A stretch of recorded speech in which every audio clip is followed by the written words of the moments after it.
ദൈവത്തിൻ്റെ അതിപരിശുദ്ധമായ നാം വാഴ്ത്തപ്പെടുമാറാകട്ടെ. ഈ വചനം കേൾക്കുന്ന എല്ലാവരെയും ദൈവം സമൃദ്ധിയായി അനുഗ്രഹിക്കുമാറാകട്ടെ. ജീവിതത്തിൽ പലപ്പോഴും നാം ഇരുട്ടിലൂടെ നടക്കുന്നത് പോലെ നമുക്ക് തോന്നും. പക്ഷെ മുന്നോട്ട് പോകുവാൻ ഒരു വഴിയും നമുക്ക് കാണാനാവാത്ത നിമിഷങ്ങൾ നമ്മുടെ ജീവിതത്തിലുണ്ടാകും. എല്ലാം നമ്മുടെ മുമ്പിലുണ്ട്, പക്ഷേ നമുക്കൊന്നും കാണാനാകാത്ത നിമിഷങ്ങളുണ്ടാകും. എന്നാൽ അത്തരത്തിലുള്ള സമയങ്ങളിലാണ് ദൈവവചനം നമ്മുടെ ജീവിതത്തിൽ വെളിച്ചമായി കടന്നു വരുന്നത്. അതൊരു പ്രകാശം പോലെ നമ്മുടെ പാതയ്ക്ക് വഴികാട്ടുകയും ഒരു വെളിച്ചം പോലെ നമ്മുടെ ഭാവിയെ അനുഗ്രഹിക്കുകയും നമുക്ക് വേണ്ടുന്ന നന്മകളൊക്കെ തരുന്നത് അങ്ങനെയാണ്. ദൈവത്തിൻ്റെ വചനം നമ്മളെ അതിശക്തമായിട്ടാണ് നമ്മളെ മുന്നോട്ട് കൊണ്ടുപോകുന്നത്. മനുഷ്യരുടെ വാക്കുകൾ ചിലപ്പോഴൊക്കെ നമ്മളെ മുറിവേൽപ്പിക്കാം. നമുക്ക് ചില പ്രയാസങ്ങളൊക്കെ നമ്മുടെ ജീവിതത്തിൽ നേരിടാം. അതുപോലെ തന്നെ നമ്മളെ നിരാശനാക്കാം. നമ്മൾ മുന്നോട്ട് പോകേണ്ട ചില നന്മയിലേക്ക് പോകേണ്ട കാര്യത്തിൽ വരുമ്പോൾ മനുഷ്യരുടെ വാക്കുകൾ ചിലപ്പോൾ നമ്മളെ പുറകിലോട്ട് വലിക്കും. പക്ഷേ എന്നാൽ ദൈവത്തിൻ്റെ വചനം എന്ന് പറയുന്നത് നമ്മെ മുന്നോട്ട് നയിക്കുന്ന ഒരു വിശ്വാസമാണ്.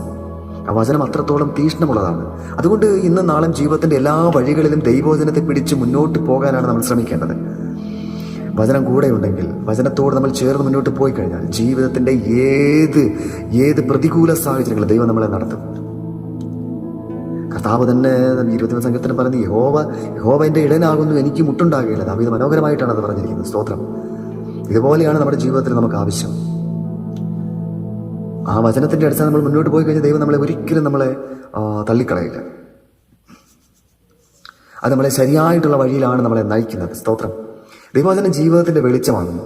ഇന്ന് ഏതെങ്കിലും ഒരു വ്യക്തി ഈ വചനത്തെ കേട്ട് മുന്നോട്ട് പോകുമ്പോൾ ദൈവവചനം നമ്മൾക്ക് ഇങ്ങനെ പറയുന്നു, അത് നിങ്ങളൊന്ന് പഠിക്കാൻ വേണ്ടിയിട്ട് സങ്കീർത്തനം 119:105, നിന്റെ വചനം എൻ്റെ കാലദീപവും എൻ്റെ പാതയ്ക്ക് പ്രകാശവുമാകുന്നു എന്ന്. ഈ വചനം അതിശക്തമായിട്ടുള്ള ഒരു വചനമാണ്. നിന്റെ വചനം എൻ്റെ കാലിന് ദീപവും എൻ്റെ പാതയ്ക്ക് പ്രകാശവുമാകുന്നു. ആ വചനത്തിനടുത്താൽ മുന്നോട്ട് പോയി കഴിഞ്ഞാൽ ദൈവം നമ്മളെ ഏത് ദുർഘടമായ പാതയും നമുക്ക് പ്രകാശപൂരിതമാക്കി നമ്മളെ മനോഹരമായി നടത്തും. ദൈവം നമ്മളെ ഏവരെയും അനുഗ്രഹിക്കുമാറാകട്ടെ. ദൈവം നമ്മളെ സമൃദ്ധി അനുഗ്രഹിക്കുമാറാകട്ടെ. ആമേൻ. സ്തോത്രം.